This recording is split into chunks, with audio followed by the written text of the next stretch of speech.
ఎవరు సిఏఏను అడ్డుకునే అధికారం రాష్ట్రాలకు లేదు. సిఏఏని ఉపసంహరించే ప్రసక్తే లేదు. ఆ దేశాల్లోని మైనార్టీలు ఎక్కడికి వెళ్తారు? ఎవరి పౌరసత్వానికి వచ్చిన ముప్పేమీ లేదు. కొన్ని మతాలకు చెందిన శరణార్థులకే భారత పౌరసత్వం. కేంద్ర హోంమంత్రి అమిత్ షా స్పష్టీకరణ. మొత్తానికైతే సిఏఏని ఉపసంహరించే ప్రసక్తి లేదు. ఆ దేశాల్లోని మైనార్టీలు ఎక్కడికి వెళ్తారనే క్వశ్చన్కి ఆయన దగ్గర సమాధానం లేదు. రెండోది, కొన్ని మతాలకు చెందిన శరణార్థులకే భారత పౌరసత్వం ఇస్తున్నాడు. కొన్ని మతాలు అంటే ఏంటి అంటే ముస్లింలు కాకుండా, క్రిస్టియన్లు కాకుండా, జైనులో, సిక్కులో, లేదంటే బుద్ధిస్టులో వాళ్ళకు మాత్రం శరణార్థుల కింద భారత పౌరసత్వం ఇస్తారు. కానీ ముస్లింలకు, క్రిస్టియన్లకు మాత్రం పౌరసత్వం ఇచ్చేది లేదు అని చెప్పేసి మాట్లాడుతున్నాడు. ఎందుకు ఇయ్యరు? ఒక మతానికి ఇచ్చి ఇంకో మతానికి మీరు ఎందుకు ఇయ్యరు? అసలు మీరెవరు? ఈ దేశాన్ని పరిపాలించడం కోసం, 5 ఏళ్ళు పరిపాలించడం కోసం మిమ్మల్ని ప్రజలు ఎన్నుకున్నారు తప్ప మీరు మొత్తం దేశంలోనే చిచ్చు పెట్టే విధంగా, ఇక్కడ ఉన్న ఒక మతాన్ని మొత్తానికి నాశనం చేసే విధంగా, ఇక్కడ ఉన్న ముస్లింలందరినీ దేశం నుండి వదిలిపోవాలని చెప్పేసి మాట్లాడే విధంగా మీకు ఎవరు అధికారం ఇచ్చిండు? ఈరోజు అమిత్ షా అనే వ్యక్తి ఏలు చూపించి మాట్లాడు కాదు, ఈ దేశంలో మీ వైపు ఏలు ఎవరు చూపించకుండా పాలన చేయాలి. ఈరోజు సిఏఏని అమలు చేస్తామంటున్నారు. సిఏఏ అమలు చేసేది ఏ మతం టార్గెట్గా మీరు సిఏఏని అమలు చేస్తున్నారు? మీ టార్గెట్ ఎవరు? ఆ టార్గెట్ చెప్పండి క్లియర్గా.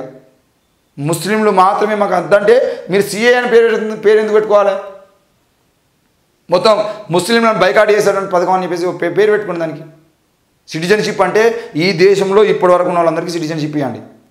మొన్న సోషల్ మీడియాలో వైరల్ అయినట్టుగా దేశ ప్రధాని నరేంద్ర మోడీ తన డిగ్రీ సర్టిఫికేట్ తీసుకొచ్చి సబ్మిట్ చేసినప్పుడు మేము మా బర్త్ సర్టిఫికేట్ తీసుకొచ్చి సబ్మిట్ చేస్తాము. ఆ విషయం చేయమని చెప్పండి.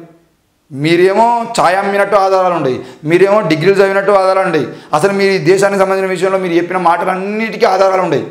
వీటికి ఏ ఆధారం అవసరం లేదు. కానీ మేము ఈ దేశంలో బతకాలంటే మాత్రం మా సిటిజన్షిప్ని మేము చూపించుకోవాల్సిన అవసరం ఎక్కడిది?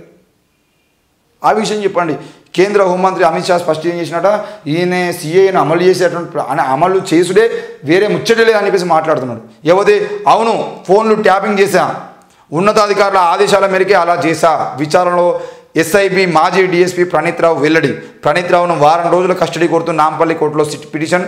ప్రణీత్ రావు విచారణలో వెలుగు చూసిన అధికారులపైన సిట్ నజర్ అని చెప్పేసి చూస్తున్నాం.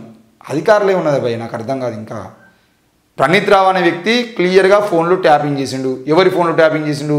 రేవంత్ రెడ్డిది, ఆర్ఎస్ ప్రవీణ్ కుమార్ది, ఆకునూరు మురళిది, కోదండరామ్ది, లేదంటే బీజేపీ కిషన్ రెడ్డిది, బండి సంజయ్ది, ఈటల రాజేందర్ది, వీళ్ళ ఫోన్లు ట్యాపింగ్ చేసిండు. ఎవరెవరి ఫోన్లు ట్యాపింగ్ చేసిండో మొత్తం రాష్ట్రంలో ప్రజలందరికీ అర్థమైంది. ఈ ట్యాపింగ్ చేయించిన ఎవడు అని అంటే ప్రణీత్ రావు అని చెప్తున్నారు. ప్రణీత్ రావుతో ట్యాపింగ్ చేయమని చెప్పింది ఎవడు అని అంటే మళ్ళీ పై అధికారులు అని చెప్తున్నారు. పై అధికారులు కింద అధికారులు కాదు. అసలు ట్యాపింగ్ రేవంత్ రెడ్డి ఫోన్కి ఈ అధికారులకు ఏం సంబంధం? రేవంత్ రెడ్డి కాకపోతే ఇంకోరు ముఖ్యమంత్రి అవుతారు, ఇంకోరు కాకపోతే ఇంకోరు ముఖ్యమంత్రి. కిషన్ రెడ్డి అవుతారా, బండి సంజయ్ అవుతారా, ఈటల రాజేందర్ అయితే ఎవరు ముఖ్యమంత్రి అవుతారు అనేది అధికారులకు ఏం సంబంధం? ఎవరు వచ్చినా వాళ్ళు పనిచేస్తారు. ఈరోజు ఫోన్లు ట్యాపింగ్ చేయమని చెప్పింది కవిత గారా, కేటీఆర్ గారా, హరీష్ రావు గారా, సంతోష్ రావా, లేకపోతే కేసీఆర్? ఎవరు ఏమన్నారు? ఫోన్లు ట్యాపింగ్ ఎవరు చేయమంటే చేసిరు. వాళ్ళ పేర్లు చెప్పకుండా, రాజకీయ నాయకుల పేర్లు చెప్పకుండా మళ్ళీ పై అధికారులు అని చెప్పేసి తప్పించుకునే ప్రయత్నం చేయదు. నేను మొదటి నుండి చెప్తూనే ఉన్నా, ప్రణీత్ రావు సంబంధించిన విషయంలో ప్రణీత్ రావు ఒక్కరిని ఇరికిస్తే ఆయన బాధితురైతుడు. ప్రణీత్ రావు నిందితుడే. ప్రణీత్ రావుకు సంబంధించిన విషయంలో ఆయన దోషియే. కానీ ఆయనతోని పని చేయించిన వ్యక్తి A1 ఎవరో చెప్పకుండా A2ను అరెస్ట్ చేసి జైలు పంపించడం అనేది సరైనది కాదు. A1 తప్పకుండా కేసీఆర్ సంబంధించిన విషయంలో కేసీఆర్ కేటీఆర్ A1 ప్రకటించండి, A1 జైలు పంపించండి. A1 జైలు పంపించిన తర్వాత A2 జైలుకు రండి. దయచేసి ఈ విషయాన్ని దృష్టి పెట్టుకోవాల్సిన అవసరం ఉంది. మరి ప్రణీత్ రావు ఒక్కడే చేయలేదు. ప్రణీత్ రావుకు రాజకీయ నాయకులు సంబంధమే లేదు. ఆయన పని ఆయన వేసుకొని బతికేటువంటి DSP అని. ఆ DSPని ఈరోజు రెచ్చగొట్టి ఫోన్లు ట్యాపింగ్ చేయించి ఆ 25 హార్డ్ డిస్క్లో ఉన్న డాటా ఏముండే, ఎందుకు కాలబెట్టిరు, ఎందుకో వాటిని భగ్నం చేసిరు, ఏమైంది అనే విషయం మొత్తం చెప్పాల్సిన అవసరం ఉంది. ఎవరు చేయించరు కూడా చెప్పాల్సిన అవసరం ఉంది. వాళ్ళని జైలు పంపించాల్సిన అవసరం ఉంది. రానున్న రోజుల్లో ఏ రాజకీయ నాయకుడు ఫోన్లు ట్యాపింగ్ ముట్టుకోకుండా చట్టం చేయాల్సిన అవసరం ఉంది. యువతే కర్ణాటక డిప్యూటీ సీఎంతో మల్లారెడ్డి భేటీ. వెంట మల్కాజ్గిరి ఎమ్మెల్యే మర్రి రాజశేఖర రెడ్డి కుమారుడు భద్రారెడ్డి.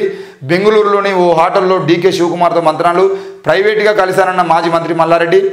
వచ్చే ఎన్నికల్లో పోటీ చేయనని స్పష్టీకరణ. రాజకీయాల నుంచి తప్పుకుంటానని వెల్లడి. అయ్యో మల్లన్న ఏమైంది? రాజకీయాల నుంచి తప్పుకుంటాట, వచ్చే ఎన్నికల్లో పోటీ చేయడట. ఎందుకనంటే BRS పార్టీ ఎట్లాగో మునిగిపోయింది. ఇప్పుడు అది నడవదిగా. మరి ఆ నడవని పడవలో ఎందుకు ఉండాలని చెప్పేసి ఆయన అనుకుని కాంగ్రెస్ పార్టీలో చేరితే మల్కాజ్గిరి ఎంపీ టికెట్ ఇస్తారని ఆశపడ్డాడు. మరి మల్కాజ్గిరి ఎంపీ టికెట్ మల్లారెడ్డికి ఇచ్చినా నీలం మధుమూరికి ఇచ్చి బెటర్ అని చెప్పేసి కొంతమంది చెప్పడము, లేదంటే మల్కాజ్గిరి టికెట్ ఎవరికి ఇస్తారు ఏంది అనేది కూడా అర్థం కాని పరిస్థితుల్లో మరి ఆయన కాంగ్రెస్ నాయకులు అందరినీ కలుస్తున్నాడు. కాంగ్రెస్ నాయకులు కలిసేటువంటి క్రమంలో మరి ఈరోజు కేవలం ఆయన ఆస్తుల్ని కాపాడుకోవడం కోసం మాత్రమే కాంగ్రెస్ పార్టీతో మంత్రాలు చేసి నేను ఎట్టి పరిస్థితుల్లో అసెంబ్లీలో మీకు అడ్డం రాను, మీ జోలికి రాను, నా ఆస్తుల్ని మీరు ఏం అనుకుర్రి, అవసరమైతే ఎలక్షన్స్ అయిపోయిన తర్వాత నేనే వచ్చి కాంగ్రెస్ పార్టీలో చేరుతా, నాకు మంత్రి పదవి ఇవ్వకున్నా పర్లేదు అని చెప్పేసి ఆయన మల్లారెడ్డి పోయి అక్కడ దండం పెట్టిన పరిస్థితి వచ్చింది. మరి బీజేపీలోకి పోకుండా కాంగ్రెస్ పార్టీ వైపు ఎందుకు పోతున్నానంటే రాష్ట్రంలో కాంగ్రెస్ పార్టీ ఇంకా 5 ఏళ్ల పాటు అధికారంలో ఉంటుంది కాబట్టి ఆ క్రమంలో కాంగ్రెస్ పార్టీతో ఉంటేనే ఆయన ఆస్తులకు సంబంధించిన, ఆయన కాలేజీలకు సంబంధించిన, అక్రమాస్తులకు సంబంధించిన విషయంలో ఆయనకు భరోసా ఉంటుందని చెప్పేసి కాంగ్రెస్ పార్టీతో మంత్రాలు అయితే జరుపుతున్నాడు. మరి ఏది ఏమైనా కూడా ఆయన బెంగళూరు పోయి ఒక ప్రైవేటు హోటల్లో కలిసి నేను ప్రైవేట్గా కలిసిన వేరే పని మీద అని చెప్పేసి చెప్పుకుంటున్నాడు. ఏది ఏమైనా ఆస్తుల కోసం మాత్రమే కలిసినది క్లియర్గా అర్థమవుతుంది. మరి ఈ రాజకీయ పరిణామాలన్నీ చూస్తున్న మీరు రానున్న రోజుల్లో దేశంలో ఏ రాజకీయ పరిణామాలు ఎలా ఉండబోతున్నాయి, ప్రజల సౌకర్యార్థం కాకుండా, ప్రజల సంక్షేమం కోసం కాకుండా కేవలం వాళ్ళ పార్టీల స్వార్థం కోసం పనిచేసే నాయకులు ఎవరో చూసుకొని ఓటు వేయాల్సిన అవసరం ఉంది అని చెప్పేసి